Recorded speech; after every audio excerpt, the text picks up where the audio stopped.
WhatsApp all the लेपिकन्स, कैसे हो आप सब? तो आप लोग बहुत बढ़िया होगे और आप लोगों के लिए ऑलरेडी 3 वीडियो जो है आपकी कोआ की प्रिपरेशन कराने के लिए अपलोड कर दी गई हैं। तो अब तो यार आपको पढ़ना पड़ेगा, है ना? अब पढ़ना पड़ेगा, पढ़ने के लिए रेडी हो जाओ क्योंकि अब आपके पास समय बचा नहीं है, कल आपका पेपर है, ठीक है? अब आप लोगों की सबसे पहली वीडियो अपलोड हुई थी मोस्ट इंपोर्टेंट टॉपिक्स वाली, आपने देख ली होगी। वो अपलोड क्यों की गई थी, उसका पर्पज़ यही था कि जब तक आपका वन शॉट वीडियो नहीं आ जाता तब तक आप अपनी प्रिपरेशन को स्टार्ट कर सको और आपकी प्रिपरेशन रुके ना। उसके बाद आपकी टॉप 20 क्वेश्चंस कराए गए 2 मार्कर वाले। वो कराए गए इस बात का ख्याल रखते हुए कि आप में से बहुत सारे लोग डरते हैं सेक्शन ए से, क्योंकि सेक्शन ए के क्वेश्चंस काफ़ी अटपटे से आ जाते हैं और फिर वो 14 नंबर आपके हाथ से चले जाते हैं। तो आपके वो 14 नंबर हम आपके हाथ से जाने नहीं देंगे। तो इसलिए आपके लिए वो वीडियो बना दी गई थी और अभी मैंने नोटिस किया उस वीडियो पे उतने व्यूज़ नहीं है। क्यों नहीं है? उसे देखो, वो बहुत ज़्यादा इंपॉर्टेंट है। उस वीडियो को देखने के बाद आपको रिग्रेट बिल्कुल भी नहीं होगा, क्योंकि वो वीडियो अगर आप देख कर जाओगे तो जब आपका पेपर में सेक्शन ए करने बैठोगे तो याद करोगे कि भैया ने वीडियो बनाई थी। ठीक है? तो वो वीडियो देखना बहुत ज़रूरी है। नहीं देखा, प्लेलिस्ट में जाकर देखते रहो। टॉप 20 क्वेश्चन है, बहुत इंपॉर्टेंट है, पीवाईक्यू वाले भी हैं उसमें। उसके बाद आपकी फाइनल जो मेन वीडियो होती है कंप्लीट सिलेबस रिवीजन, वो कराई गई, जहां पर आपके सारे थियोरेटिकल 7 मार्क का क्वेश्चन कवर हो जाएंगे अगर आपने वो वीडियो देखी होगी। लास्ट जो चीज बचती थी वो थी न्यूमेरिकल्स, जिससे आप में से बहुत सारे लोगों को डर लगता है। उसके लिए वीडियो आ गई है ये वाली। अब न्यूमेरिकल्स को आगे होते बहुत बड़े बड़े हैं पर होते बहुत सिंपल से हैं, बहुत ही चीनी से न्यूमेरिकल होते हैं। तो न्यूमेरिकल करने के दो फायदे होते हैं। पहला, टाइम बचता है क्योंकि इनके जो आंसर होते हैं बहुत जल्दी निकलते हैं अगर आपको समझ में आ गए। एंड दूसरा, न्यूमेरिकल में 7 में से 7 मार्क्स पाने की प्रोबेबिलिटी ज़्यादा होती है in comparison to theory. Theory में आप कितना भी सजा के लिख दो, टीचर आंख बंद करके चेक करते हैं, कभी 4 दे देंगे कभी 5, पर न्यूमेरिकल में आंसर मैच करते हैं और आपको 7 ऑन 7 मिल जाते हैं। तो ये दो फायदे हैं, इसलिए अगर आपको कभी भी थ्योरी और न्यूमेरिकल में चॉइस मिले तो आपको न्यूमेरिकल अटेम्प्ट करना चाहिए, ठीक है? अब एक चीज़ और, आप लोग बोल रहे थे पीडीएफ कैसे मिलेगी? तो पिछले वाले जो नोट्स हैं 150 पेजेस के, उसकी पीडीएफ कैसे मिलेगी? उसी वीडियो के नीचे जो आपका लिंक जो है पिन कर दिया कमेंट में, उस पर जाकर आप गूगल फॉर्म भरकर जो भी डिटेल्स हैं फिल करके आप उसके नोट्स ले सकते हो।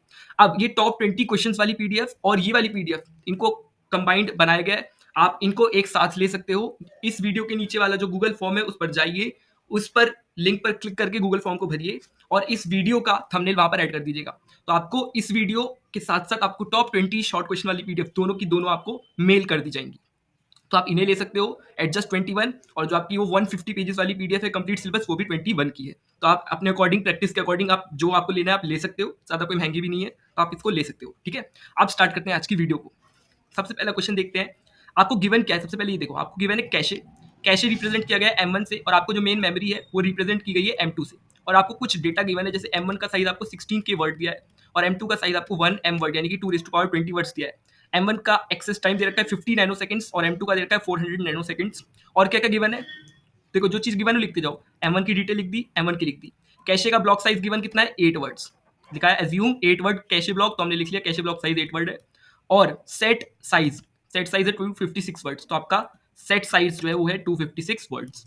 अब आपको बताना है, मैपिंग शो करनी है M2 एंड M1 के बीच, और सेकंड में आपको effective memory access time calculate करना है। तो पहले में आपको जो मैपिंग शो करनी है, देखो जब भी सेट एसोसिएटिव मैपिंग, ऐसे जो मैपिंग वाले क्वेश्चन में आए, तो आपको सिर्फ वो जो 3 बिट्स होती है मेजर मेजर, आपको वो कैलकुलेट करनी होती है। कैसे कैलकुलेट करनी होती है, कौन सी होती है, वो अभी हम देख लेंगे, ठीक है? तो स्टार्ट कर देते हैं। और सेट एसोसिएटिव मैपिंग क्या होती थी? जहां पर हम डिवाइड करते थे फिर हर एक को मैप करते थे। Remember the theory part.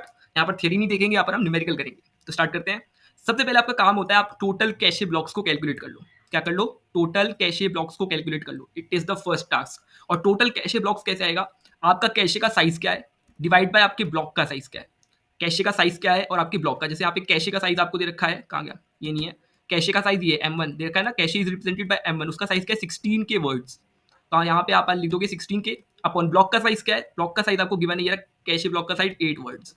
तो 16 के डिवाइड बाय 8, तो ये 8 से 16 कैंसिल करके आप लिख सकते हो 2, तो 2 के वर्ड्स, तो 2 के यानी कि 2 इंटू 1024 विच इज 2048 ब्लॉक्स। ये हमने निकाल लिया। आगे बढ़ते हैं। अब सिंस सेट एसोसिएटिव मैपिंग है तो आप एसोसिएटिविटी निकालोगे, वो कितनी आएगी? टोटल कैशे ब्लॉक्स अपॉन में नंबर ऑफ सेट्स। तो टोटल कैशे ब्लॉक्स अभी हमने देखे 2048 है और सेट्स कितना गिवन है आपको? सेट्स गिवन है 256, ये रहा ना 256। इसको निकाल के आप यहाँ पर एसोसिएटिविटी लिख लोगे 8। तो ये 8 वे सेट एसोसिएटिव कैशे है, ठीक है? ये क्या है? ये 8 वे सेट एसोसिएटिव कैशे है। अब मेरी बात सुनो, हमें मेनली निकालनी होती है 3 बिट्स, वर्ड्स बिट या ऑफसेट बिट, इंडेक्स बिट और टैग बिट। ऑफसेट बिट या वर्ड बिट, इंडेक्स बिट और टैग बिट। अब ऑफसेट बिट निकालने का फॉर्मूला होता है log बेस 2, और अंदर आपको जो भी एसोसिएटिविटी है यू के लिए जो वर्ड्स है गिवन, ठीक है, वो इंडेक्स के लिए आपको log बेस 2 अपॉन में सेट्स का साइज लिखना होता है। और टैग बिट क्या होता है? जो आपका टोटल एड, जो भी आपकी टोटल एड्रेस बिट्स है उसमें से ऑफसेट और इंडेक्स को माइनस करना होता है, ठीक है? अब इधर देखो, सबसे पहले ऑफसेट निकालते हैं। ऑफसेट क्या है, लॉग बेस 2 अपॉन में, और अंदर क्या लिखना है आपको, एसोसिएटिविटी या फिर वर्ड्स। तो कितने निकले थे, 8। आपको गिवन भी है कितने हैं, कैशे ब्लॉक साइज क्या है, 8 वर्ड्स का। तो आप यहाँ पे क्या लिख दोगे, 8। तो लॉग बेस टू 8 निकालोगे तो क्या आएगा, 3 बिट्स। यानी आपकी जो ऑफसेट बिट है वो है 3 बिट्स। कैसे निकलेगी offset bit, log base two, अंदर क्या लिखोगे आप, कैशे वर्ड साइज या फिर एसोसिएटिविटी क्या है जो हमने अभी निकाली, 8 है। तो लॉग बेस टू 8 3 बिट्स आता है, बहुत बढ़िया। अब इंडेक्स बिट कैसे निकलता है, लॉग बेस 2 और अंदर आपको लिखने सेट का साइज। सेट का साइज क्या गिवन था, 256 number of cache sets, 256 words. तो यहाँ पर आपने लिखा लॉग बेस 2 और 256, और इसको वैल्यू अगर आप कैलकुलेटर से कैलकुलेट करोगे तो आपका 8 बिट्स आ जाएगा। As simple as that. इसको आप ऐसे भी समझ सकते हो कि 2 रेज टू पावर 8 क्या होता है, 256 ही होता है। तो इसको आप ऐसे भी कैलकुलेट कर सकते हो, कैलकुलेटर की जरूरत नहीं, सीधा सीधा 8 यहाँ से आ रहा है, बढ़िया। तो यानी कि और आप निकालते हैं टोटल बिट्स। टोटल बिट्स कैसे आती हैं, टोटल बिट्स आपकी मेमोरी में कितनी गिवन है, ये रहा। आपको टोटल मेमोरी का साइज कितना दे रखा है, ये रहा, एक सेकंड। टोटल मेमोरी का साइज दे रखा है 1M वर्ड्स। टोटल मेमोरी का 1M यानी कि 2 रेज टू पावर 20। तो टोटल बिट्स क्या है, 2 raise to power 1M equals to 2 raise to power 20। तो यहाँ पर टोटल बिट्स आती है, ये जो पावर होती है ना, ये होती है आपकी टोटल बिट्स। ठीक है, जो भी आपका टोटल साइज दे रखा है, टोटल साइज है आपका 1M मेमोरी का, इसको हम 2 रेज टू पावर 20 लिख सकते हैं। तो जो भी पावर में होगा वो होंगी आपकी टोटल बिट्स। तो यहाँ पे टोटल बिट्स हो गई 20। अब आप टैग बिट्स निकाल लोगे, जो आपकी टोटल बिट्स यानी कि 20, यानी कि 20 माइनस माइनस कर दोगे जो इंडेक्स बिट है और जो ऑफसेट बिट है, इन दोनों को ऐड करके आपको टोटल बिट में से माइनस कर देना है। तो ऑफसेट है 3, इंडेक्स है 8, 8 और 3 11, तो आपको 20 माइनस 11 कर देना है और आपका वैल्यू आ जाएगा 9। तो 9 आ गई आपकी टैग बिट, आ गई टैग बिट।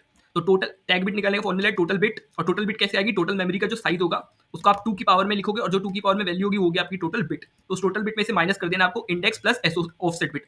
तो इंडेक्स बिट यहाँ पे गिवन थी 8, ऑफसेट थी 3, तो 8 और प्लस 3 11, और 20 टोटल बिट थी, 20 माइनस 11 इक्वल्स टू 9 बिट, जो कि आपकी टैग बिट है। तो बस हमें ये 3 बिट ही निकालनी होती है मैपिंग के लिए, ऑफसेट बिट, इंडेक्स बिट और टोटल बिट। अच्छा, यहाँ पे आपके लिए थोड़ी सी थियरी भी लिख दी गई है, अगर आपको ना पता हो कि ऑफसेट बिट क्या करती है, इंडेक्स बिट किस लिए कैलकुलेट होती है और टैग बिट। तो जैसे आपका ये मेमोरी है और ये आपका कैशे है, तो आपका क्या हो रहा है, डेटा जो है वो स्टोर हो रहा है कैशे में। तो आपका कैशे में डेटा जो स्टोर होगा उसको कुछ एड्रेस होगा ना, तो जो भी एड्रेस होगा, जो भी डेटा स्टोर है उसका, उसको 3 पार्ट में डिवाइड कर देते हैं, ऑफसेट बिट में, इंडेक्स बिट में और टैग बिट में। और आपको ये 3 निकाल के आप क्या कर सकते हो, मैप कर सकते हो मेमोरी का इन कैशे। ठीक है, तो ऑफसेट बिट क्या होती है, ऑफसेट बिट बताती है कि ब्लॉक में से कौन सा word, which word from the block, कि एक पर्टिकुलर ब्लॉक से कौन सा वर्ड। इंडेक्स बिट बताती है कि कौन सा ब्लॉक इन अ सेट, मतलब आप किसी पर्टिकुलर सेट या ब्लॉक या मतलब कैशे में कौन सा ब्लॉक है, ये बताती है इंडेक्स बिट। और उस ब्लॉक या सेट के अंदर कौन सा वर्ड है वो बताती है ऑफसेट बिट। और टैग बिट बस क्या चेक करती है, करेक्टनेस ऑफ ब्लॉक, यानी कि जो भी ब्लॉक पे आप जा रहे हो वो करेक्ट है कि नहीं, वैलिड है कि नहीं, वो बताती है आपकी टैग बिट। तो ये तीनों के काम होते हैं। रिमेंबर, एक बार रिवाइज कर लेते हैं कि जब आप मेमोरी से डेटा स्टोर कर रहे हो इन द कैशे, तो वहां पर उसका कुछ एड्रेस होगा, उस एड्रेस को हम 3 पार्ट में डिवाइड करते हैं, ऑफसेट, इंडेक्स और टैग बिट। ऑफसेट बिट होती है जो डिफाइन करती है कि आप ब्लॉक में से कौन सा पर्टिकुलर वर्ड ले रहे हो। इंडेक्स बिट बताती है कि आप कौन सा ब्लॉक चेक ले रहे हो इन द कैशे, और टैग बिट चेक करती है correctness of the block. I hope clear हो गया होगा। और अगर ये तीनों वैल्यूज आ गई तो अब इनको बस आपको रिप्रेजेंट कर देना है, 3 डब्बे बना लेना, टैग, इंडेक्स और ऑफसेट। इनके नीचे वैल्यू मेंशन करना, टैग की थी 9 बिट्स, इंडेक्स की थी 8 बिट्स और ऑफसेट की थी 3 बिट्स, टोटल थी 20 बिट्स। तो आपका ये हो गई mapping complete, as simple as that. Clear. तो ये आपको समझाया इसलिए इतना टाइम लगा, जब आप क्वेश्चन करोगे ना आप ऐसे चुटकी में कैलकुलेट कर दोगे टैग बिट, इंडेक्स बिट और ऑफसेट बिट। फाइन, आगे बढ़ते हैं। सेकंड पार्ट में आपको देखो सीधा सा फॉर्मूला लगाना है। सेकंड पार्ट में आपसे क्या पूछा है, सेकंड पार्ट में आपसे पूछा है calculate the effective memory access time, और आपको हिट रेशियो दे रखा है। हिट रेशियो याद होगा पक्का आपको, नंबर ऑफ हिट्स अपॉन में टोटल एक्सेस वाला। अब हिट रेशियो से ज्यादा फर्क नहीं पड़ेगा, आपको सीधा सीधा इसमें फॉर्मूला पता होना चाहिए। देखो, टी इफेक्टिव निकालने का फॉर्मूला होता है टी ऑफ कैशे, क्या है, T of cache plus plus 1 minus hit ratio. 1 minus hit ratio यानी इसको मिस रेशियो भी लिख सकते हो, पर क्योंकि हमें हिट रेशियो गिवन था तो हमने इसको हिट रेशियो की टर्म्स में फॉर्मूला लिखा है 1 माइनस हिट रेशियो।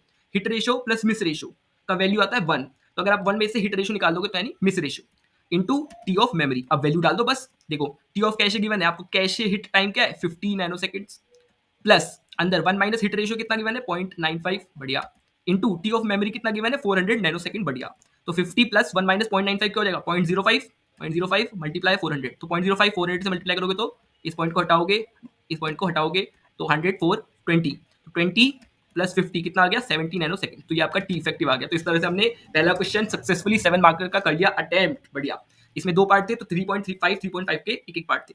पहले पार्ट में आपको मैपिंग दिखा दी थी जिसमें आपको tag bit, index bit, offset bit calculate करके रिप्रेजेंट कर देना है और कुछ नहीं करना। सेकंड पार्ट में आपको ये वाला फॉर्मूला लगा देना है, सिंपल सा। अगर किसी को फॉर्मूला ना पता हो तो अभी के अभी इसको नोट कर लो, 3-4 बार लिख कर देख लो, प्रैक्टिस कर लो, क्या पता इससे रिलेटेड फिर से क्वेश्चन आपकी इस बार पेपर में आ जाए।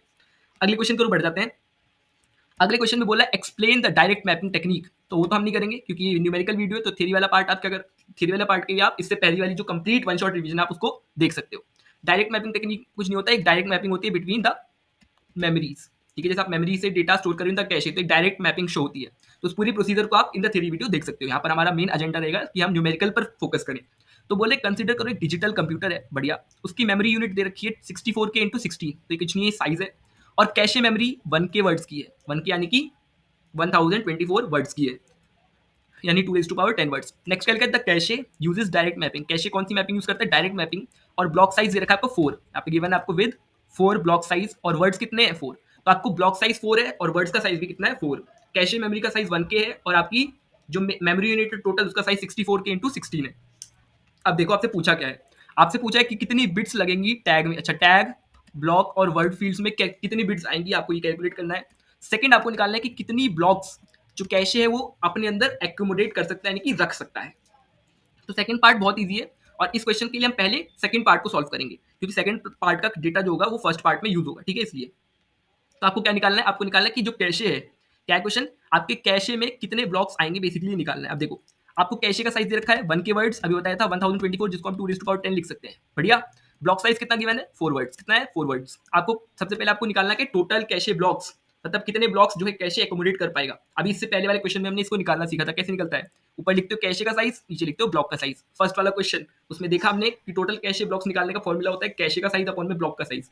तो कैशे का साइज आपको ऊपर दे रखा है, ये रहा 2 टू पावर 10 या फिर 1024 लिख लो, और नीचे ब्लॉक का साइज विच इज 4। तो इसको आप कैलकुलेट करोगे तो ये आ जाएगा 256 ब्लॉक, ठीक है। ये 2 टू पावर 10, ये 2 टू पावर 2 है, ऊपर जाएगा तो 2 टू पावर 10 माइनस 2 यानी कि 2 to power 10 minus 2 which is 2 to power 8 which is 256 blocks. 256 blocks, या सीधा सीधा इतना तामझाम करने वाले, सीधा 4 से डिवाइड करोगे ना इसको, 256 आपका वैल्यू आ जाएगा। अब इसका रिजल्ट का काम हमें फर्स्ट पार्ट में भी लगेगा, इसलिए हमने पहले सेकंड पार्ट को कैलकुलेट कर लिया। अब फर्स्ट पार्ट में पूछा है बिट्स के बारे में। आप पहले डेटा लिख लेते हैं, मेन मेमोरी 64K इंटू 16, इसको हम कैसे लिख सकते हैं? 64K इंटू 16, इसको हम लिख सकते हैं 2 टू पावर 20 वर्ड्स। कितना लिख सकते हैं? 2 टू पावर 20 वर्ड्स, इसको हम लिख सकते हैं, ठीक है। आगे बढ़ते हैं।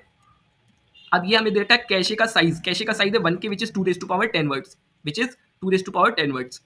उसके बाद ब्लॉक साइज कितना दे रखा है? 4 वर्ड्स। अच्छा, अगर आपको ये 2 टू पावर 20 निकालना भी नहीं आया, क्योंकि आई अज्यूम कि आपको कुछ नहीं आता, मैं ऐसे ही हम लोग पढ़ाते हैं कि आपको अज्यूम करके कि आपको कुछ ना आता हो, तो अगर 64K है तो आप 64 को क्या लिखते हो? 2 टू पावर 6 लिखते हो, ठीक है, 2 टू पावर 6 लिखते हो।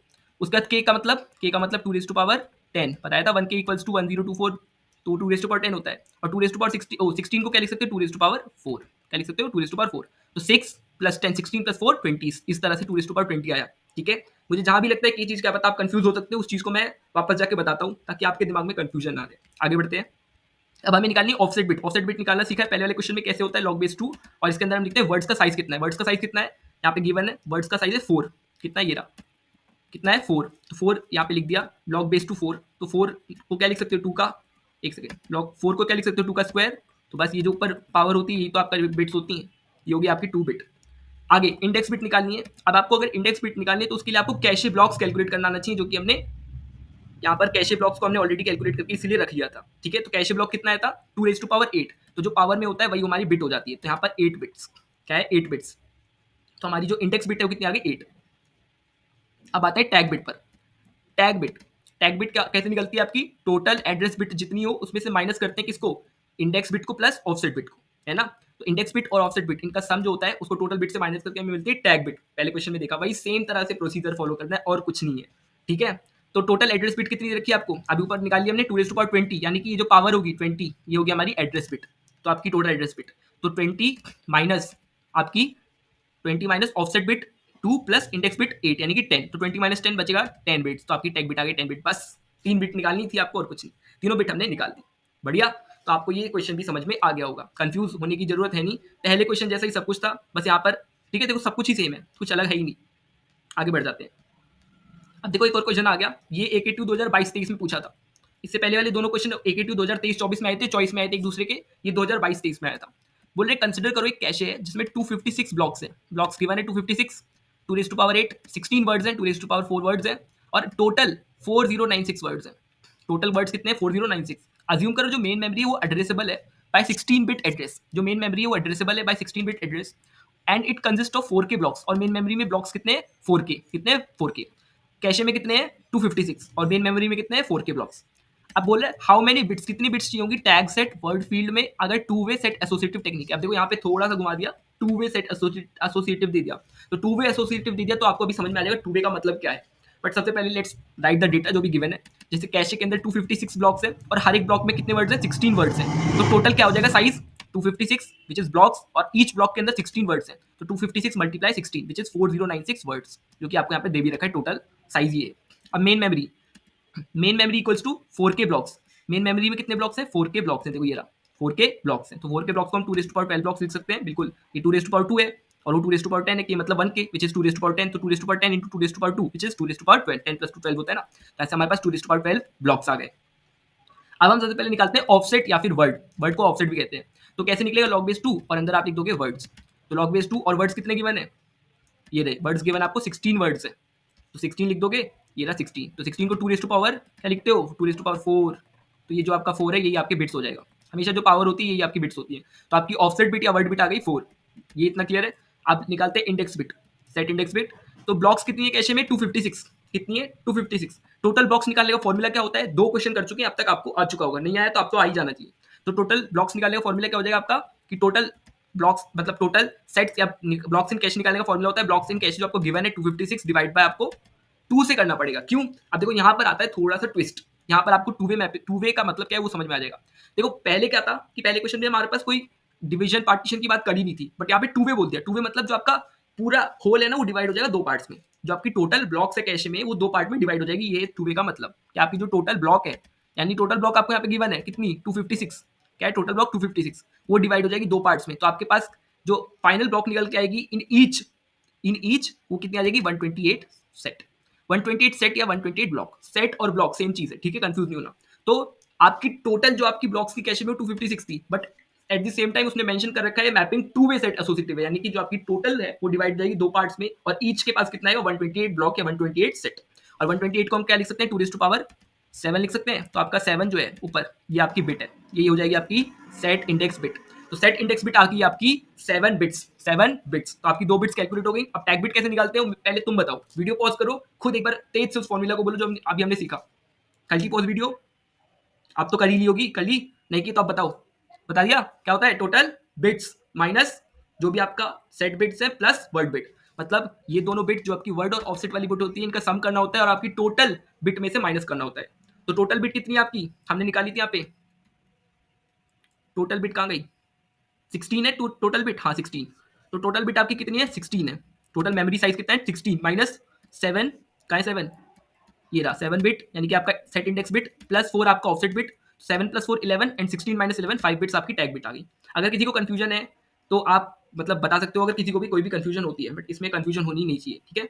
तो आगे बढ़ जाए, चलो बढ़ जाते हैं, यहाँ पे गिवन है ना, ठीक है आगे चलते हैं। अच्छा एक चीज और, आप में से कईयों को ये कंफ्यूजन हो सकती है यहाँ पे कि टोटल मेमोरी साइज 16 बिट्स कहाँ से आया। तो यहाँ पर 16 बिट्स हमें निकालना नहीं पड़ा था, यहाँ पे आपको गिवन था ऑलरेडी क्वेश्चन में, किसी ने शायद ध्यान ना दिया हो, तो इसलिए that's why I am again telling you कि यहाँ पे गिवन है, क्या गिवन है, assume that the main memory is addressable by 16 bit address. तो यहाँ पे आपको निकालना नहीं था, जैसे इससे पहले वाले क्वेश्चन में हमने निकाला था 1M गिवन था तो 2^20 तो 20 बिट्स आ रही थी आपकी टोटल बिट्स। यहाँ पे आपको ऑलरेडी गिवन है कि जो आपकी मेन मेमोरी है वो एड्रेसेबल बाय 16 बिट एड्रेस, यानी आपको 16 गिवन है सीधा सीधा टोटल बिट। तो 16 में से आपने माइनस करा 7 यानी कि सेट इंडेक्स बिट प्लस 4 यानी कि आपकी ऑफसेट बिट विच इज 11। तो 16 - 11 is 5 bits which is tag bit. तो आपने तीनों बिट्स निकाल दी, बहुत बढ़िया, आगे बढ़ जाए, बढ़िया। अब अगला क्वेश्चन देखो, ये AKTU 2021-22 में पूछा था, बोला है the logical address space in a computer system. आपको logical address space in a computer system दे रखा है 128 सेगमेंट्स, और हर एक सेगमेंट में 32 पेजेस हैं, और हर एक पेज में 4K वर्ड्स हैं। ईच फिजिकल मेमोरी, और फिजिकल मेमोरी में 4K ब्लॉक्स हैं, और हर एक 4K ब्लॉक्स में 4K वर्ड्स हैं। अब मेरी बात सुनो, इधर इस डायग्राम पर ध्यान दो, ये हमारी मेमोरी। मेमोरी के पास एक होता है लॉजिकल एड्रेस, एक होता है फिजिकल एड्रेस या फिजिकल मेमोरी। लॉजिकल एड्रेस के 3 पार्ट होते हैं, सेगमेंट्स, पेजेस, एक second, segments, pages and words. और फिजिकल मेमोरी में होता है आपका ब्लॉक्स और आपका वर्ड्स जो आपको गिवन है, ठीक है। लॉजिकल एड्रेस होता है आपका इमेजिनरी एड्रेस जो कि सीपीयू स्टोर कर यूज करता है, और फिजिकल मेमोरी वो एक्चुअल पार्ट होता है जहां पर डेटा जाकर स्टोर हो रहा होता है। तो आपके लॉजिकल एड्रेस के 3 पार्ट होते हैं, आपके सेगमेंट, पेजेस और वर्ड्स, ठीक है। सेगमेंट्स, पेजेस और वर्ड्स, साथ में बोलो। लॉजिकल एड्रेस के 3 पार्ट्स कौन से हैं, segments, pages and words. Physical के कौन से हैं, ब्लॉक्स एंड वर्ड्स। अब इधर देखो, आपको सब कुछ इसमें गिवन है, आपको बस इसमें क्या करना है, फॉर्मेट में आपको बना देना और कुछ नहीं। देखो इधर गिवन डेटा क्या है, लॉजिकल एड्रेस होता है, उसमें क्या क्या चीज होती है, सेगमेंट, पेजेस और वर्ड्स। सेगमेंट गिवन है आपको, हाँ गिवन है, कितना 128, ये रहा 128 सेगमेंट्स यानी कि 2^7। तो सेगमेंट्स कितने, 2^7 है। पेजेस कितने गिवन है आपको, हर एक सेगमेंट में दे रखा है आपको 32 पेजेस यानी 2⁵5। बढ़िया। और हर एक पेज में वर्ड्स कितने हैं आपके 4K, तो यानी कि आपको ये रहा 4K यानी कि 2⁵12, तो 4 मतलब 2⁵2, K मतलब 2⁵10, तो 2⁵10 इंटू 2⁵2, 2⁵10+2 विच इज 2⁵12। आपको हर एक चीज निकालनी आनी चाहिए। फिजिकल मेमोरी में दो पार्ट होते हैं, ब्लॉक्स और वर्ड्स। ब्लॉक्स आपको 4K दे रखे हैं और वर्ड्स भी आपको 4K दे रखे हैं। अब आपको करना कुछ नहीं, इनको बस आपको रिप्रेजेंट करना है ढंग से और कुछ नहीं। तो यहाँ पर देखो सबसे पहले हम निकाल लेते हैं बिट्स कितनी है। तो सेगमेंट नंबर, सेगमेंट के लिए आपकी जो बिट्स हैं वो कितनी आएंगी आपकी, आपको दे रखी है 128 यानी 2⁵7, यानी जो पावर में होता है वो आपकी बिट्स होती है, तो 7 आपकी आ जाएगी बिट। तो सेगमेंट बिट आ गई आपकी, सेगमेंट नंबर आ गया आपका 7 बिट। क्या आ गया 7 बिट। नेक्स्ट पेज नंबर या पेज बिट कितनी हो जाएंगी आपकी, आपका पेज कितने पेजेस गिवन थे 32 विच इज 2⁵5, और पावर में जो होता है वो आपकी बिट्स होती है, यहाँ पर आ जाएगी आपकी 5 आपकी बिट। ये हो गई आपकी पेज बिट्स, पेज वाली बिट। ठीक है, तो आपकी सेगमेंट बिट आ गई 7, पेज बिट आ गई 5, और वर्ड बिट कितनी आ जाएगी, वर्ड बिट वर्ड्स कितने गिवन है आपको 2⁵12, तो पावर में क्या है 12, और 12 जो है पावर जो है वही होती है आपकी बिट, यानी आपकी वर्ड बिट यानी कि ऑफसेट बिट कितनी है 12। बस इसी को डब्बे में रिप्रेजेंट करना है। सेगमेंट पेज और वर्ड, सेगमेंट की 7 बिट आई है, ये देखो ये 7 बिट आई है, पेज की 5 बिट आई है, हाँ जी 5 बिट आई है, और वर्ड्स की 12 बिट आई है, और टोटल साइज कितना था 24 बिट्स। तो इस तरह से आपको बस डब्बे में रिप्रेजेंटेशन करना था, इन सबकी बिट्स लिख के, यही आपका काम था। फिजिकल एड्रेस में बस दो डब्बे बनेंगे, एक ब्लॉक का और एक वर्ड का, दोनों का ही साइज कितना दे रखा है 4K। 4K मतलब 2⁵12, और कैसे आता है 2⁵12 अभी बता दिया बहुत ढंग से, अब आपको आ जाना चाहिए। तो 4K मतलब 2⁵12 जो पावर में होता है आपकी बिट होती है, दोनों का ही 4K, इसका मतलब दोनों में 12-12 बिट होंगी। तो आप ब्लॉक में भी 12 बिट लिखोगे, वर्ड में भी 12 बिट लिखोगे, और ये क्वेश्चन खत्म। बढ़िया। तो आपको ये सारी, अभी तक हमने ये इतने तगड़े तगड़े क्वेश्चन कर लिए हैं, देखने में आप इन्हें सोचते हो क्या है ये, अब आपको समझ में आ गया ये कुछ भी नहीं होते हैं क्वेश्चन। आगे चलते हैं। क्वेश्चन दे रखा है एक अब देखो ये क्वेश्चन थोड़ा सा इंटरेस्टिंग सा है, और ये क्वेश्चन काफी पहले आ रखा है, 2020-21 का क्वेश्चन है, और ये क्वेश्चन किसका है, एड्रेसिंग मोड्स का। आप लोग हमेशा समझते हो कि एड्रेसिंग मोड एक थ्योरी क्वेश्चन आता है 7 नंबर में, बट आपका पेपर अगर थोड़ा सा इधर उधर हुआ तो क्या पता एड्रेसिंग मोड का न्यूमेरिकल आ जाए, इसलिए इस न्यूमेरिकल को यहाँ पे रखा गया है ताकि आपको ये समझ में आ जाए कि एड्रेसिंग मोड का न्यूमेरिकल भी होता है, और वो आपको अटेम्प्ट करना आना भी चाहिए। ठीक है, देखो इधर यहाँ पर बस आपको अगर आपने एड्रेसिंग मोड पढ़े हैं ना थ्योरी, तो वही काम आएगी और कुछ नहीं। तो आपको गिवन है एक इंस्ट्रक्शन है जिसको आप लोकेशन 400 पे स्टोर है, तो आपकी जो करंट लोकेशन इंस्ट्रक्शन की कितनी गिवन है आपको 400, कह रहे with in its address field at location 401, यानी उसकी जो एड्रेस फील्ड है उसकी लोकेशन कितनी है 401। ठीक है, इंस्ट्रक्शन की लोकेशन 400 है, उसकी एड्रेस फील्ड की लोकेशन कितनी है 401। अब जो एड्रेस फील्ड है उसकी वैल्यू कितनी है 500, यानी एड्रेस फील्ड की वैल्यू कितनी होगी 500। ये एड्रेस फील्ड की लोकेशन है, मतलब एड्रेस फील्ड है कहाँ, उसका पता, और ये उसकी वैल्यू, उसका मैग्नीट्यूड 500। ठीक है, तो कंफ्यूज नहीं होना। आगे अब कह रहे एक प्रोसेसर रजिस्टर R1 है which contains the number 200, which contains the number 200, यानी R1 की वैल्यू कितनी है 200। तो आपको ये चीजें इवेल्युएट करनी है, आपको इफेक्टिव एड्रेस निकालना है। क्या निकालना है, इफेक्टिव एड्रेस पांचों एड्रेसिंग मोड्स के केस में। पहला है डायरेक्ट। अब आप डायरेक्ट एड्रेसिंग अगर आप पढ़ चुके हो तो डायरेक्ट एड्रेसिंग में जो आपका इफेक्टिव एड्रेस होता है वो आपका एड्रेस फील्ड वैल्यू ही होती है, आपको कहीं जाना नहीं होता, आपको सीधा क्या मिलता है, सीधा आपको जो वैल्यू होती है वो मिल जाती है। तो आपकी वैल्यू और आपका इफेक्टिव एड्रेस दोनों क्या होता है, सेम होता है in case of direct addressing. तो आपकी जो एड्रेस फील्ड की वैल्यू क्या है 500, तो वही आपकी क्या हो जाएगी, इफेक्टिव एड्रेस की वैल्यू हो जाएगी, क्योंकि यहाँ पे आपको सीधा क्या मिलती है, आपकी वैल्यू, आपको इधर उधर कुछ करना नहीं पड़ता। नेक्स्ट आता है इमीडिएट। इमीडिएट में भी सेम फंडा होता है, इसकी भी इफेक्टिव एड्रेस 500 आएगा, क्योंकि इमीडिएट में भी जो वैल्यू होती है एड्रेस फील्ड की वो आपके एक्चुअल ऑपरेंड की वैल्यू को ही रिप्रेजेंट कर रहा होता है। तो आपको यहाँ पर भी आपको जो आपकी वैल्यू होती है डायरेक्ट मिलती है, आपको इधर उधर काम नहीं करना होता। नेक्स्ट आती है रिलेटिव एड्रेसिंग। अब यहाँ पे देखो रिलेटिव एड्रेसिंग में क्या होता है कि जो आपकी इफेक्टिव एड्रेस है वो आपको करंट जो आपका इंस्ट्रक्शन एड्रेस है वो और उसकी फील्ड वैल्यू यानी उसकी एड्रेस फील्ड की वैल्यू उससे मिलता है। तो करंट इंस्ट्रक्शन एड्रेस कितना दे रखा है आपको 400 ये रहा, और उसकी फील्ड वैल्यू कितनी है 500, तो 400 प्लस 500 900। तो रिलेटिव एड्रेसिंग का इफेक्टिव एड्रेस निकल के आएगा 900। कैसे आया पता है ना, करंट इंस्ट्रक्शन एड्रेस मतलब आपका जो इंस्ट्रक्शन वो अभी एट प्रेजेंट कहाँ पर है, प्लस उसकी जो एड्रेस फील्ड की वैल्यू है वो क्या है, क्योंकि उसकी जो देखो जो इंस्ट्रक्शन होगा ना, इंस्ट्रक्शन जैसे ये एक इंस्ट्रक्शन है, तो इस इंस्ट्रक्शन की जो एड्रेस फील्ड वैल्यू होगी ये टारगेट कर दी होगी आपके इफेक्टिव एड्रेस को। तो इफेक्टिव एड्रेस के लिए आपको ये जो उसकी वैल्यू है प्लस ये आपको इफेक्टिव एड्रेस देगा। तो यहाँ ये वैल्यू आपको 400 गिवन है, करंट इंस्ट्रक्शन एड्रेस उसकी एड्रेस फील्ड की वैल्यू आपको 500 गिवन है, टोटल 900 आ जाएगा आपका effective address. Clear. Next register indirect addressing. तो इन दिस एड्रेसिंग जो वैल्यू होगी वो कौन देगा, रजिस्टर। कौन देगा, रजिस्टर। तो रजिस्टर की जो एक्चुअल वैल्यू होगी या रजिस्टर का जो एक्चुअल एड्रेस होगा यहाँ पर वो होगा आपका रजिस्टर इनडायरेक्ट एड्रेसिंग में आपका इफेक्टिव एड्रेस। तो रजिस्टर इनडायरेक्ट एड्रेसिंग में आपका इफेक्टिव एड्रेस क्या हो जाएगा आपका, इधर देखो गिवन कितना देखा है आपको 200, कितना देखा है 200, तो आपका ये आंसर आ जाएगा 200। क्या हो जाएगा आपका आंसर 200 हो जाएगा, तो आप इसमें लिख दोगे 200। ठीक है, तो आपका इफेक्टिव एड्रेस आ गया यहाँ पर 200 आ गया। अब तो रजिस्टर इंडायरेक्ट एड्रेसिंग में समझ गए, आपका जो वैल्यू होती है कंटेंट बाय द रजिस्टर होती है, मतलब आपका जो रजिस्टर होगा उसका जो वैल्यू होगी वही आपका इफेक्टिव एड्रेस देगा इनडायरेक्ट केस में। लास्ट क्वेश्चन आता है आपका indirect index addressing with R1S index register. Last क्या है, index addressing with R1S index register. अब यहाँ पे समझो काम क्या है, आपका इंडेक्स रजिस्टर R1 है जिसकी वैल्यू है 200 और एड्रेस फील्ड वैल्यू की वैल्यू कितनी है 500।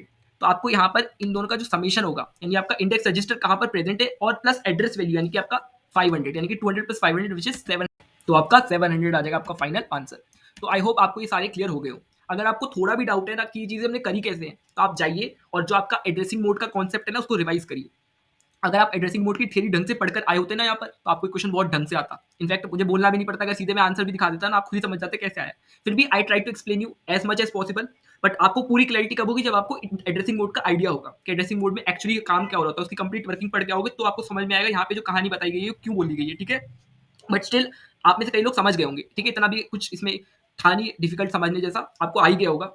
तो आप अगले क्वेश्चन की ओर बढ़ जाते हैं। तो ये क्वेश्चन भी आप लोगों को करके जाना है, काफी सिंपल तरीके से मैंने कोशिश की इसको बताने की कि आपको थ्योरी भी रिवाइज ना करनी पड़े। बट अगर आप चाहते हो एक बेटर क्लैरिटी मिले तो एक बार आप एड्रेसिंग मोड की थ्योरी जरूर से रिवाइज करिएगा, फिर इस क्वेश्चन को दोबारा देखिएगा, आपका जो क्वेश्चन है वो बिल्कुल एकदम क्लियर हो जाएगा, इंप्रिंट हो जाएगा आपके दिमाग में, आप कभी भूलोगे ही नहीं। हाँ, अब आता है बूट्स एल्गोरिदम। इसका वेट हो रहा होगा आप लोगों में से कई लोगों को, बूट्स एल्गोरिदम इस वाली वीडियो में कराएंगे कि नहीं कराएंगे, तो बिल्कुल कराएंगे। और वो भी ऐसा बूट्स एल्गोरिदम का क्वेश्चन करेंगे जो AKTU में आया हुआ है, विच इज 2021-22 का क्वेश्चन, जहाँ पे आपको 13 और -15 की मल्टीप्लीकेशन करनी थी यूजिंग बूट्स एल्गोरिदम। अब मेरी बात समझो, यहाँ पर आपका एक होता है मल्टीप्लिकेंट, एक होता है मल्टीप्लाई। बचपन से पढ़ते आ रहे हो, जो पहला होता है वैल्यू वो मल्टीप्लिकेंट होती है। एक सेकेंड, ये बेचारा गायब ही हो गया मल्टीप्लिकेंट। तो आपका ये होता है मल्टीप्लिकेंट, और जिससे मल्टीप्लाई होता है वो आपका मल्टीप्लायर होता है, ठीक है। अब यहाँ पर सबसे पहले हमें क्या इनका काम है, हमें बाइनरी वैल्यूज का काम है, तो उनको निकाल के रख लेते हैं।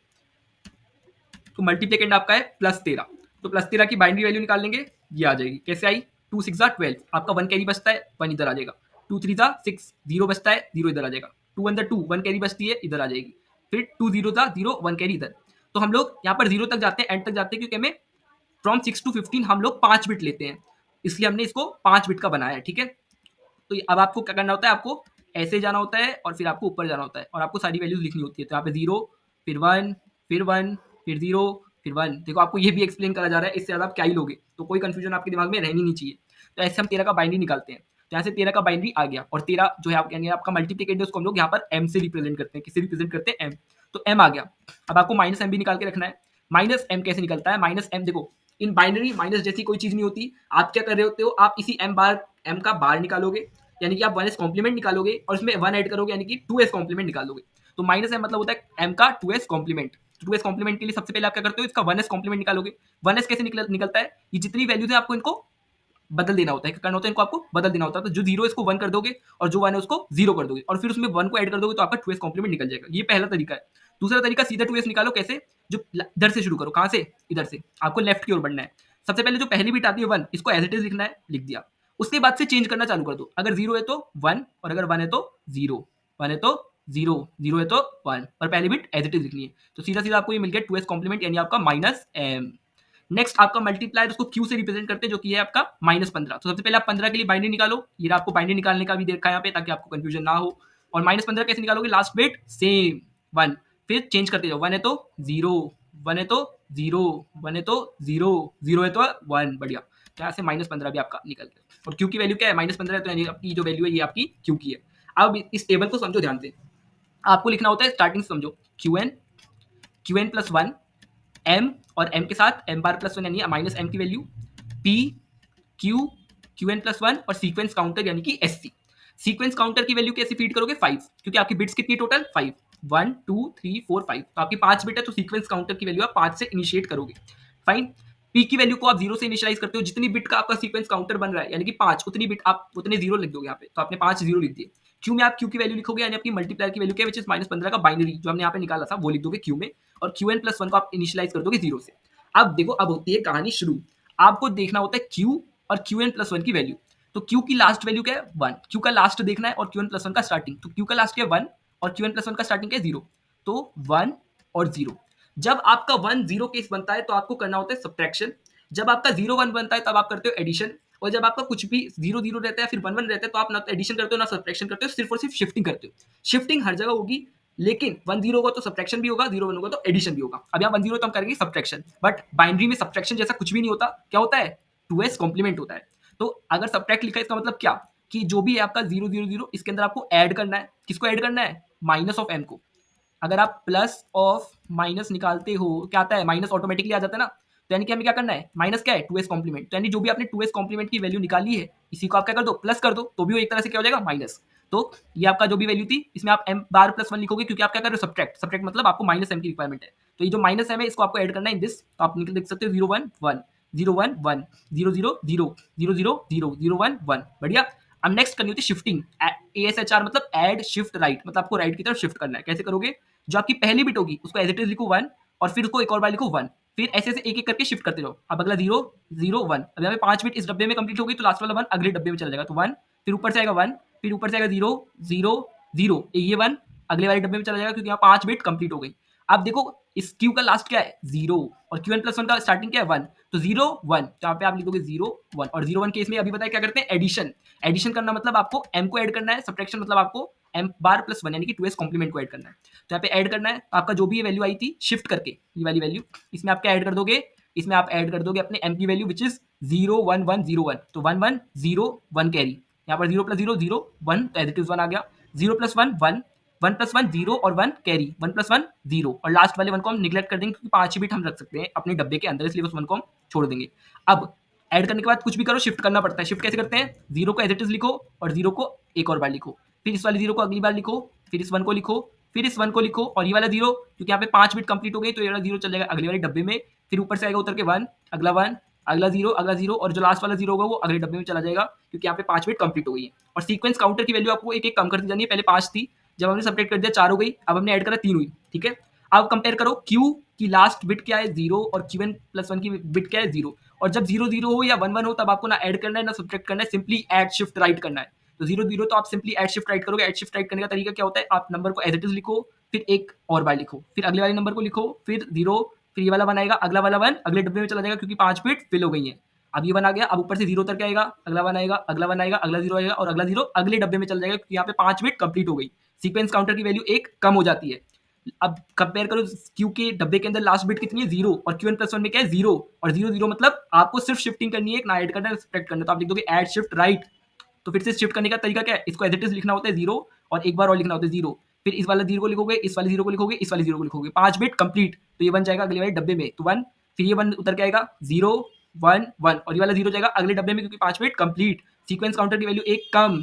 आप कंपेयर करते हो क्यू की वैल्यू विच इज 1 और क्यू एन प्लस 1 की वैल्यू 0, और 1 और 0 मतलब सब्ट्रैक्ट, मेरे साथ बोलो 1 और 0 मतलब सब्ट्रैक्ट, तो 1 और 0, और आप कर दोगे सब्ट्रैक्ट। सब्ट्रैक्ट क्या करने का मतलब जो भी आपका ये है इसके अंदर आपको ऐड करना है किसको, 2s कॉम्प्लीमेंट यानी m बार प्लस 1 वाली वैल्यू को, यानी कि इसको, तो इसको आप ऐड करोगे तो आपकी वाली वैल्यू आ जाएगी 0 प्लस 1 1, 0 प्लस 1 1, 0 प्लस 0 0, 0 प्लस 0 0, और 0 प्लस 1 1, और फिर आपको ऐड शिफ्ट राइट करना है। 1 को एज इट इज लिखोगे एक बार, और फिर एक बार आगे लिखोगे, फिर 0 को आगे लिखोगे, फिर 0, फिर 1, 5 बिट कंप्लीट, अगला वाला 1 अगले डब्बे पे, फिर ऊपर से 1 उतर के आएगा, 1 उतर के आएगा, 0 उतर के आएगा, 1 उतर के आएगा, यहाँ पर अगला 1 अगले डब्बे में चला जाएगा, 5 मिनट कंप्लीट, और सीक्वेंस काउंटर की वैल्यू को कम कर दोगे 0। जैसे ही सीक्वेंस काउंटर की वैल्यू 0 हो गई, हमें अपनी प्रोसेस कर देनी है स्टॉप, और जो हमारा आंसर आता हुआ था पी और क्यू की वैल्यू को मिलाकर हमारा आंसर आ जाता है।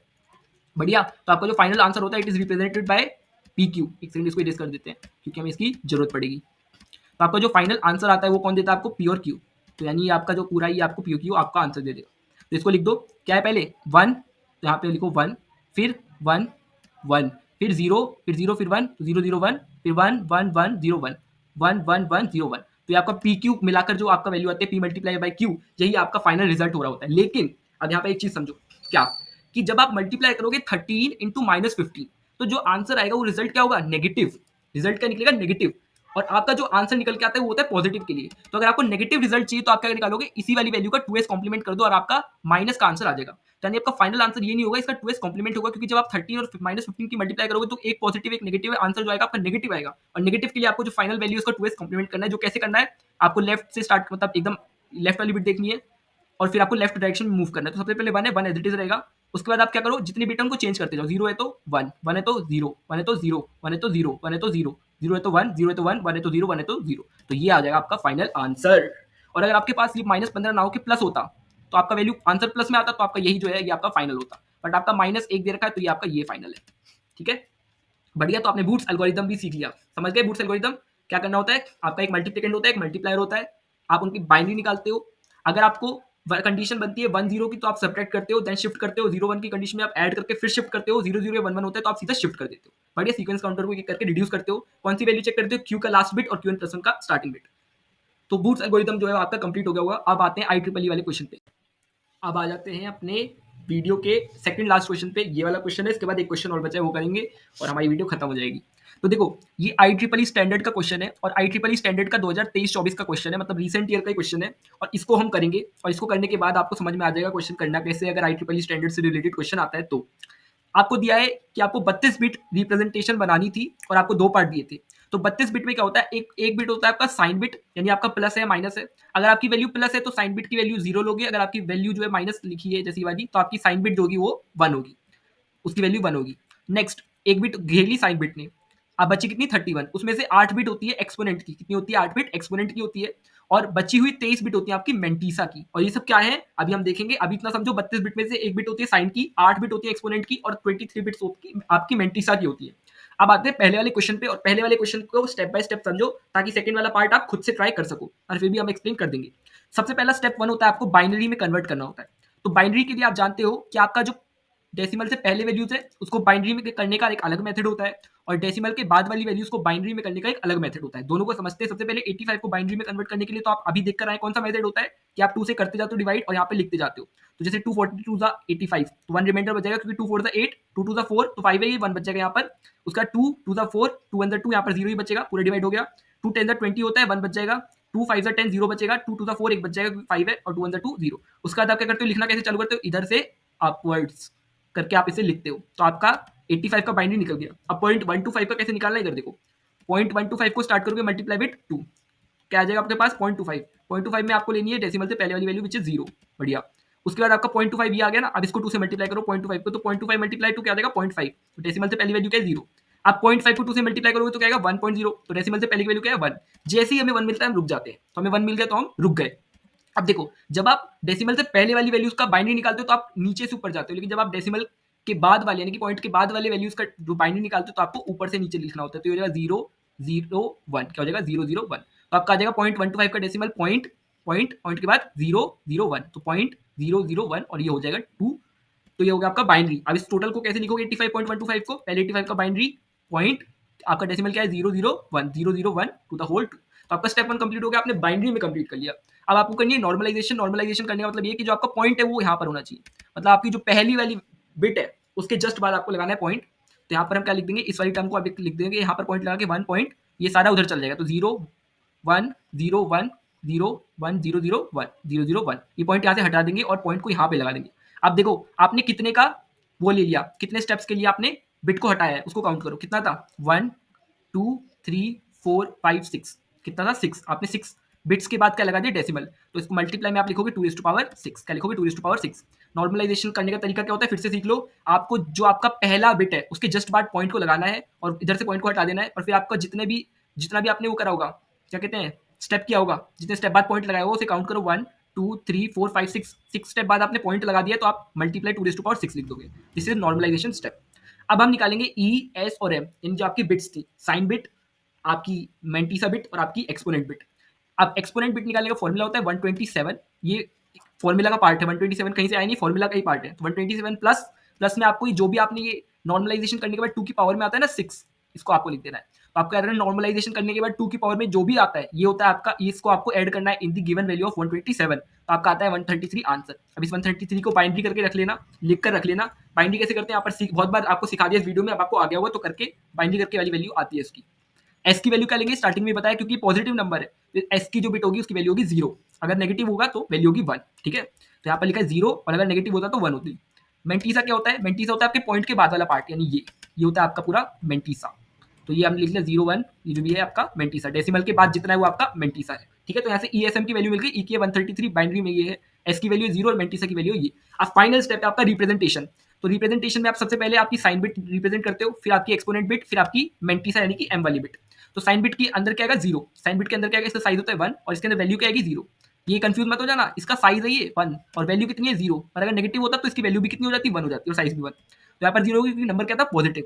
उसके बाद आपकी एक्सपोनेंट बिट कितने कितने साइज की होती है 8 बिट की, तो इसलिए यहाँ पर 8 बिट। अब काउंट करो, इसमें 8 है 1 2 3 4 5 6 7 8, तो आपकी कितनी 9, तो यहाँ पे कितनी 9 बिट है बट आपको चाहिए कितनी 8, तो आप इस 0 को हटा दोगे, इस 0 को हटा के आप यहाँ से लिखना चालू करोगे तो ये आ जाएगा आपका 1 डबल ये 1 4 टाइम्स 0 1 0 1 आपका 8 बिट ही होना चाहिए आपका किसका जो आपका मेंटीसा है उसका सिर्फ 8 बिट अच्छा सॉरी ये नहीं है ये एक्सपोनेंट है सॉरी मेंटीसा तो ये होता है ठीक है थोड़ा सा करेक्शन है यहाँ पे एक्सपोनेंट बिट है क्या एक्सपोनेंट बिट जो कि ये है ये 8 बिट की है 1 2 3 4 5 6 7 8 ये 8 ही बिट की है और 8 बिट आपका अलाउड होता है तो आप 8 बिट यहाँ पे लिख दोगे किसका एक्सपोनेंट तो पहला डब्बा होता है आपका साइन बिट का जहां अगर पॉजिटिव नंबर होगा तो आप पुट करोगे 0 और अगर आपका नेगेटिव नंबर होगा तो आप पुट करोगे 1 देन अगले डब्बे में आप एक्सपोनेंट की वैल्यू पुट करते हो जो कि क्या होता है जो भी आपने ई निकाला होता है ना वैल्यू उसकी जो भी बाइनरी टर्म होगी वो 8 बिट की आप यहाँ पर डालोगे इन दी एक्सपोनेंट वाला डब्बा क्योंकि इसका साइज होता है 8 बिट का और तीसरे डब्बे में आता है मेंटीसा जिसका साइज होता है 23 बिट तो मेंटीसा होता है ये वाला पार्ट डेसिमल के बाद ये जो पार्ट होता है ये होता है मेंटीसा अभी से लिख दो तो आप लिखो 0 1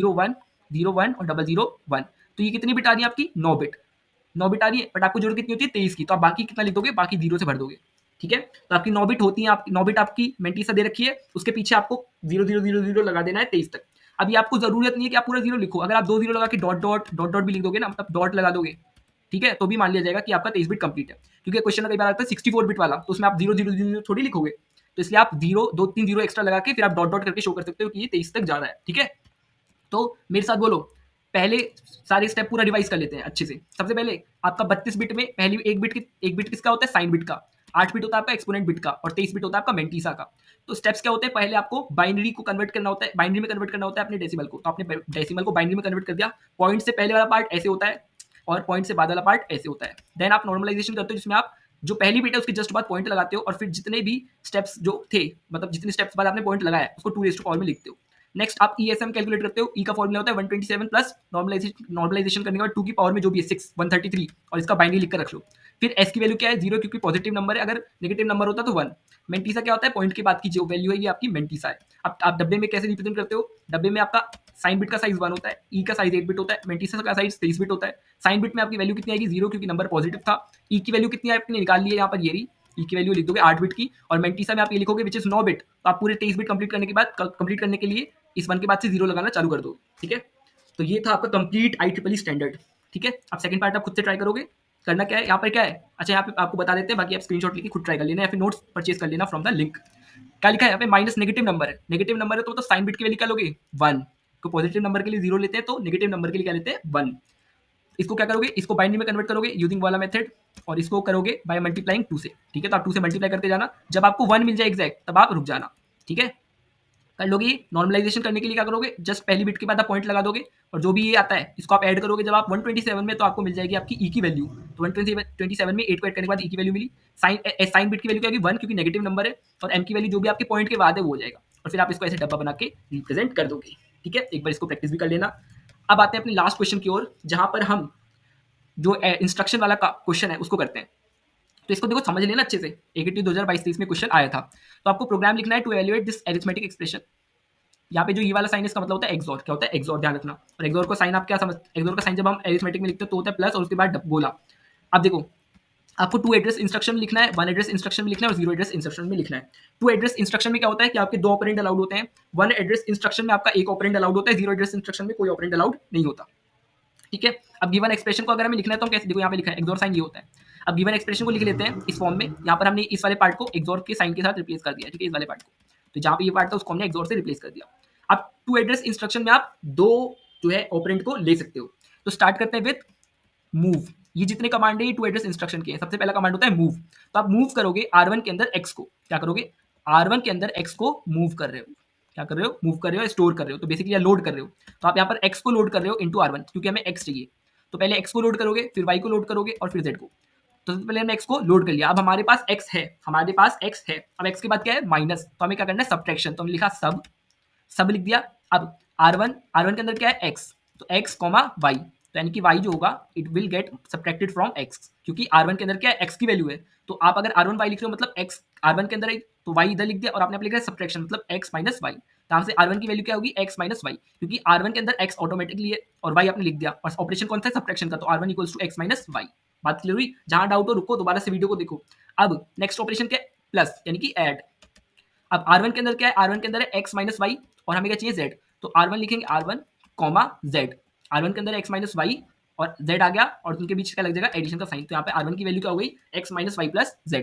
अच्छा हम ये R1 क्यों ले रहे हैं क्योंकि हमारे पास 2 ही ऑपरेंड अलाउड है एक टाइम पे इसलिए ठीक है, तो हम R1 के अंदर स्टोर करते जा रहे हैं। पहले हमने x लिया, R1 के अंदर आ गया, फिर हमने सब्ट्रैक्ट करके y लिया, तो यानी कि x माइनस y हो गया R1 के अंदर, और फिर हमने x माइनस y ऑलरेडी था, प्लस करा विद z, तो R1 के अंदर x minus y plus z यानी कि वाला पार्ट कंप्लीट हो गया। अब नेक्स्ट हमें चाहिए a x और b, तो मूव कर लेंगे। अब R2 ले लेते हैं, ठीक है, पहले R1 का काम खत्म हुआ, अब R2 लेते हैं। तो हमने R2 के अंदर a को मूव करा दिया, अब R2 के अंदर a है, हमें ऑपरेशन कौन सा परफॉर्म करना है, XOR, तो हम लिखेंगे XOR R2 के अंदर a है, और a का XOR किसके साथ करना है, कॉमा b के साथ, तो यहाँ पे लिख दिया b, तो R2 की वैल्यू क्या हो गई, a XOR b, यानी हमारी ये वाली टर्म भी हो गई कंप्लीट। अब नीचे वाली टर्म के लिए इसके लिए लेते हैं R3, तो अब क्या लिखेंगे, हम लिखेंगे, अच्छा एक सेकंड, ये वाली टर्म और ये वाली टर्म नीचे जाने से पहले इनके बीच क्या हो रहा है, मल्टीप्लीकेशन, तो उसे लिख लेंगे, तो मल इनके बीच हो रहा है मल्टीप्लीकेशन R1 के बीच और R2 के बीच, क्योंकि R1 के अंदर वैल्यू कौन सी है, x minus y plus z, यानी ये वाली वैल्यू, और R2 के अंदर a x और b ये वाली वैल्यू, तो इन दोनों के बीच मल्टीप्लाई हो रहा है, मतलब R1 और R2 के बीच मल्टीप्लाई कराना है, तो हम लिख देंगे मल्ट R1 R2, तो इसका मतलब ये है कि R1 के अंदर वैल्यू आ जाएगी, ये जो लिखते हैं इसके अंदर वैल्यू स्टोर होती जाती है जो आगे लिखते हो, ठीक है, तो R1 के अंदर वैल्यू आ जाएगी x minus y plus z multiply a plus b, तो ये वैल्यू इसके अंदर R1 के अंदर जाके स्टोर हो जाने वाली है। तो आपने ऊपर वाला पार्ट कर लिया, बात है नीचे के लिए फिर लोड करते मतलब मूव करते हैं R3 के अंदर C की वैल्यू, क्योंकि अब हमें चाहिए C। अब तो आपको समझ में आएगा कर कैसे रहे, मूव करना है R3 के अंदर C को, अब R3 के अंदर C आ गया, अब हमें करना कौन सा ऑपरेशन है परफॉर्म, XOR, तो हम लिखेंगे XOR किसके साथ करना है, R3 का, R3 के अंदर C की वैल्यू किसके साथ XOR करना है, D, तो कॉमा D, तो यहाँ पर R3 के अंदर किसकी वैल्यू स्टोर हो जाएगी, C XOR D, क्योंकि R3 के अंदर अल्टीमेटली C था, XOR ऑपरेशन परफॉर्म करना मतलब ये वाला साइन और D यानी कि D, तो ये वैल्यू स्टोर हो गई R3 के अंदर। अब ये काम कंप्लीट हो गया, अब हमें चाहिए इसका मल्टीप्लीकेशन विद E, तो हम क्या करेंगे, सीधा लिखेंगे मल, अलग से वेरिएबल नहीं लेंगे क्योंकि यहाँ पर तो एक ही है, तो मल उसी का यूज कर लेंगे, तो मल R3 के अंदर क्या था, R3 के अंदर था C XOR D, तो R3 कॉमा E, तो यानी कि R3 और E के बीच क्या हो जाएगी मल्टीप्लीकेशन, और R3 की वैल्यू क्या है, C XOR D multiply E, और ये value total at the end of the day store जाएगी इन दी R3। अब बचा के देखो, ये वाली टर्म ऊपर वाली, ये वाली क्या है, ये वाली R1 थी, ये वाली क्या थी R2 थी, और नीचे वाली टर्म किसमें स्टोर कर दी है, R3 के अंदर। तो अब लास्ट स्टेप क्या करना है, हमें डिवाइड कर देना है, तो R1 मल्टीप्लाई जो R2 था, अच्छा ये वाली जो पूरी टर्म थी वाली, ये वाली जो पूरी टर्म है ऊपर वाली मल्टीप्लिकेशन किसके अंदर स्टोर है, R1 के अंदर, तो अब हमें कुछ नहीं करना, ये R1 है नीचे R3 है, तो R1 डिवाइड R3 करना है और कुछ नहीं, तो हम लिख देंगे डिवाइड यानी कि DIV R1, और इसकी डिवाइड किसके साथ करनी है, R3 के साथ, नीचे वाली डिनोमिनेटर कंप्लीट किसके अंदर स्टोर है, R3 के अंदर, तो यहाँ से R1 के अंदर फीड हो जाएगी हमारी कंप्लीट वैल्यू, जो हमारे पूरा है ये कंप्लीट फीड हो जाएगा इन R1, और फिर हम इसको मूव करा लेंगे इन P, ताकि हम R1 का जो रिजल्ट है उसको स्टोर कर सकें इन सम वेरिएबल P। तो इस तरह से हमने इस पूरे को परफॉर्म करा, हमें जो चीज़ें करनी होगी हम उसको मूव करा लेंगे इन R1, वैल्यू स्टोर करा लेंगे, ऑपरेशंस परफॉर्म करेंगे, एंड फाइनली किसी नेक्स्ट वेरिएबल में स्टोर कर देंगे। ये था टू एड्रेस इंस्ट्रक्शन, जहाँ पर हमने दो, आपने देखा होगा हर जगह दो ऑपरेंड थे, R1 और X दो ऑपरेंड, R1 और Y दो ऑपरेंड, R1 और Z दो ऑपरेंड, तो हर जगह हमने दो ऑपरेंड इस्तेमाल किया और हमने पूरे काम को कंप्लीट कर दिया। अब अगर वन एड्रेस इंस्ट्रक्शन होगा तो हम दो ऑपरेंड नहीं लेंगे, हम एक ही ऑपरेंड लेंगे। तो इसमें हम मैनेज कैसे करते हैं, हम एक्यूमुलेटर का इस्तेमाल करते हैं, उसके अंदर वैल्यू स्टोर होती जाती है। सबसे पहले x चाहिए, y चाहिए, z चाहिए, तो हम क्या करेंगे, हम करेंगे सबसे पहले लोड करेंगे x को, जब आप x को लोड करोगे तो एक्यूमुलेटर के अंदर x की वैल्यू ऑटोमेटिकली स्टोर हो जाएगी। अब आपको x के बाद साइन क्या है, माइनस, तो आप लिखोगे सब, और सब किसके साथ करना है, y के साथ, तो एक्यूमुलेटर के अंदर आ जाएगा x माइनस वाई, इसके अंदर जो होता रहता है एक्यूमुलेटर के अंदर आता रहता है। फिर x माइनस वाई हो गया, अब प्लस z है, क्या है प्लस z, तो आप लिखोगे एड और z, तो क्या हुआ, एक्यूमुलेटर के अंदर x minus y plus z की वैल्यू स्टोर हो जाएगी, और अब आपकी जो वैल्यू आई है इसको आप स्टोर कर लोगे, तो आप लिखोगे स्टोर temp1, तो temp1 के अंदर आपका जो ये वाला पार्ट है स्टोर हो जाएगा। अब आप किसको लोड करोगे, a को, अब आपको क्या चाहिए a, तो आपने लोड कर दिया a, तो एक्यूमुलेटर के अंदर क्या आ गया a। Next XOR operation perform करोगे विद b, तो सिंपल था XOR और b लिख दोगे, तो आपके एक्यूमुलेटर के अंदर a प्लस मतलब a XOR b की वैल्यू स्टोर हो जाएगी, मतलब आ जाएगी, और फिर आप फाइनली स्टोर कर दोगे इन सम वेरिएबल temp2, तो आपका temp2 जो है वो कंसिस्ट है इसका। अब आपको temp1 और temp2 की करवानी है मल्टीप्लाई, पर आप एक साथ नहीं करवा सकते क्योंकि आपका वन इंस्ट्रक्शन है, तो आप दो वेरिएबल नहीं ले सकते, तो कैसे करोगे, आप सबसे पहले लोड करोगे temp1 को, क्या करोगे temp1 को लोड करोगे मतलब इसको, और इसके अंदर क्या है, इसके अंदर ये वाली वैल्यू है x minus y plus z है, तो आपने इसे स्टोर करा लिया, मतलब एक्यूमुलेटर के अंदर क्या वैल्यू है x minus y plus z. अब इसकी क्या कराओगे मल्टीप्लाई, तो आपने लिख दिया मल्टीप्लाई किसके साथ, temp2 के साथ, जिसके अंदर वैल्यू क्या है a XOR b, तो आपने एक्यूमुलेटर के अंदर आ जाएगा x minus y plus z multiply जो आपका temp2 के अंदर वैल्यू थी यानी कि a XOR b, एंड फिर इस वाले रिजल्ट को आप फिर स्टोर कराओगे किसी वेरिएबल नम में, ये क्या करेगा, ये न्यूमरेटर को स्टोर करेगा, यानी आपका न्यूमरेटर आपने स्टोर करा लिया नम में।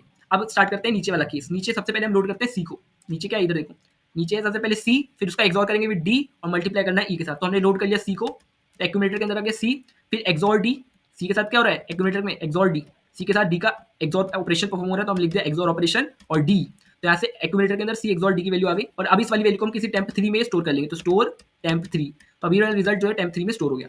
अब हमें इसकी मल्टीप्लाई ई के साथ भी तो करनी है, तो उस वाले स्टेप को भी लिखना पड़ेगा, तो हमने क्या करा, हमने temp3 को लोड कर लिया, क्या कर लिया temp3 को लोड कर लिया, temp3 मतलब एक्यूमुलेटर के अंदर सी एक्सॉर डी की वैल्यू ऑलरेडी है, इसकी मल्टीप्लाई करनी है, तो हम लिखेंगे मल्टीप्लाई यानी कि मल इसके साथ ई के साथ, तो एक्यूमुलेटर के अंदर आ जाएगा सी एक्सॉर डी मल्टीप्लाई ई, और इस वाली वैल्यू को स्टोर कर लेंगे किसी डिनोमिनेटर वेरिएबल के साथ। पहले न्यूमरेटर वाले को नम में करा था, डिनोमिनेटर वाले को डी एन डेन में कर लेंगे, तो ऐसे डिनोमिनेटर स्टोर हो जाएगा। अब हमारे पास जो ऊपर वाली वैल्यू है पूरी वो नम में स्टोर है और नीचे वाली पूरी डिनोमिनेटर में स्टोर है। तो अब हम क्या करेंगे, न्यूमरेटर को लोड करेंगे और फिर उसके साथ डिवीजन ऑपरेशन परफॉर्म कर देंगे डी एन का। तो हमने कर लिया लोड नम, तो यहाँ से न्यूमरेटर जो एक्यूमुलेटर के अंदर आ गया, फिर डिव यानी डीआईवी डिवाइड डी एन यानी कि वाली वैल्यू, तो एक्यूमुलेटर के अंदर आ गया नम यानी कि जो पहले था डिवाइड बाय डिनोमिनेटर, और इस फाइनल वैल्यू को हम स्टोर कर लेंगे इन सम वेरिएबल पी, जो कि स्टोर करेगा फाइनल रिजल्ट ऑफ जो भी हमारा करके आएगा ऑपरेशन। तो इस तरह से हमने वन इंस्ट्रक्शन, देखो कितना सिंपल है, इससे इजी कुछ होगा। और फाइनली आता है आपका जीरो एड्रेस इंस्ट्रक्शन, जहां पे आप एक भी ऑपरेंड का इस्तेमाल नहीं कर सकते, वो था आपका जीरो एड्रेस इंस्ट्रक्शन। यहाँ पे हम सिंपल सा पुश ऑपरेशन परफॉर्म कर सकते हैं। एक अगर हमने पुश कर दिया एक्स को, देन हमने पुश कर दिया वाई को, फिर एक्स और वाई के बीच क्या करनी है, सब्ट्रैक्शन, तो हमने लिख दिया सब किया तो एक्स माइनस वाई ऑटोमेटिकली हो गया। अब देखो आपने यहाँ पे सब के आगे आपने नहीं लिखा कुछ भी, ये है जीरो एड्रेस इंस्ट्रक्शन। वहां पर आप क्या लिख रहे थे, अगर आप कुछ ऑपरेशन परफॉर्म कर रहे थे जैसे सब, तो उसके आगे आप वन लिख रहे थे, वन इंस्ट्रक्शन ऐड मतलब वन ऑपरेंड ऐड कर पा रहे थे। इन टू एड्रेस इंस्ट्रक्शन अगर आपको ऑपरेशन परफॉर्म कर रहे थे जैसे सब हो गया या ऐड हो गया, तो आप दो ऑपरेंड लिख पा रहे थे। बट यहाँ पर अगर आप कोई ऑपरेशन परफॉर्म करोगे सब, तो आप यहाँ पे कोई भी ऑपरेंड नहीं दोगे, ऑटोमेटिकली वो समझ जाएगा कि आपने एक्स को पुश किया, आपने वाई को पुश किया, मतलब आप सब लिखा, मतलब इन दोनों के बीच ऑटोमेटिकली सब ऑपरेशन परफॉर्म हो जाएगा। फिर आप जेड को पुश करोगे और ऐड लिखोगे, तो मतलब ऑटोमेटिकली इसमें जेड की वैल्यू क्या हो जाएगी, ऐड हो जाएगी। ऊपर एक पार्ट सॉल्व हुआ। अब आप ए को लोड करोगे, मतलब पुश करोगे, यहाँ पे लोड नहीं होता है, यहाँ पे पुश होता है। बी को पुश करोगे और जैसे ही आप लिखोगे एक्सॉर, तो ऑटोमेटिकली जो अपर जो टॉप पर दोनों वैल्यूज होंगी, यानी टॉप स्टैक के टॉप पर जो दोनों वैल्यूज होंगी, ऑटोमेटिकली उनके बीच एक्सॉर ऑपरेशन परफॉर्म हो जाएगा।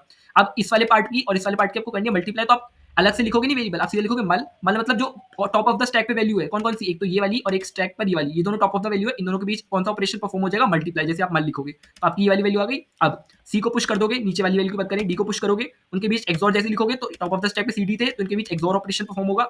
फिर पुश करोगे किसको, ई को, क्योंकि आपको मल्टीप्लाई चाहिए। अब आप जैसे ही मल्टीप्लाई लिखोगे तो टॉप ऑफ द स्टैक में कौन है, सी एक्सॉर डी, उसकी मल्टीप्लाई हो जाएगी ई के साथ। बढ़िया। अब आपके पास टॉप ऑफ द स्टैक में कौन सी वैल्यूज हैं, आपके पास एक तो ये वाली वैल्यूज है और आपके पास एक ही वाली वैल्यू है। तो आप डिव जैसे लिखोगे, this value division by this value हो जाएगा, और फिर आप पॉप कर दोगे, यानी आपका रिजल्ट स्टोर हो गया। तो यहाँ पर जो वन इंस्ट्रक्शन फॉर्मेट है, यहाँ पे पुश पॉप करते हैं, जहाँ पर टॉप ऑफ द स्टैक में जो वैल्यूज होती हैं उनमें अपने आप ऑपरेशन परफॉर्म होता जाता है, जैसे ही आप कोई ऑपरेशन लिखते हो। जैसे यहाँ पर अगर ए है और यहाँ पर अगर आपके पास बी है, आपने पुश कर रखा है मान लो ए और बी, अब आप जैसे ही ऐड लिखोगे ना, तो ऑटोमेटिकली वो क्या करेगा, टॉप ऑफ द स्टैक की दोनों वैल्यूज को ऐड कर देगा। तो इससे फायदा क्या होगा कि आपको ऑपरेंड को बताने की जरूरत है नहीं, जीरो एड्रेस इंस्ट्रक्शन में ऑपरेंड आप नहीं लिख सकते, इसलिए ये बेस्ट मेथड होता है। तो इस तरह से आपने आज इतने बढ़िया बढ़िया हमने न्यूमेरिकल्स कर लिए हैं। अब अगर आप 60 प्लस मार्क्स नहीं लाते हो तो ध्यान रखना, आप नाक कटा दोगे लैपिक चैनल की, तो आपको अब 60 प्लस मार्क्स का टारगेट रखना है। आपकी थ्योरी वीडियो आ गई, 2 मार्कर्स सेक्शन ए करवा दिया, थ्योरी 7 नंबर की, पिछली वाली वीडियो में आपके कवर हो गए, न्यूमेरिकल कवर हो गए, अब कुछ बचना नहीं चाहिए। तो बस अब पेपर कल एकदम फोड़ के आना, एकदम मस्त तरीके से पेपर करके आना। तब तक के लिए अपना ख्याल रखिए, और फिर इसके बाद मिलेंगे नए सब्जेक्ट्स के साथ। अभी तो पाइथन वगैरह भी बाकी है, तो पहले अभी आप कोवा पे ध्यान दो, उसका पेपर बढ़िया से करके आओ। मिलते हैं अगली वीडियो में, तब तक के लिए टेक केयर, बाय बाय।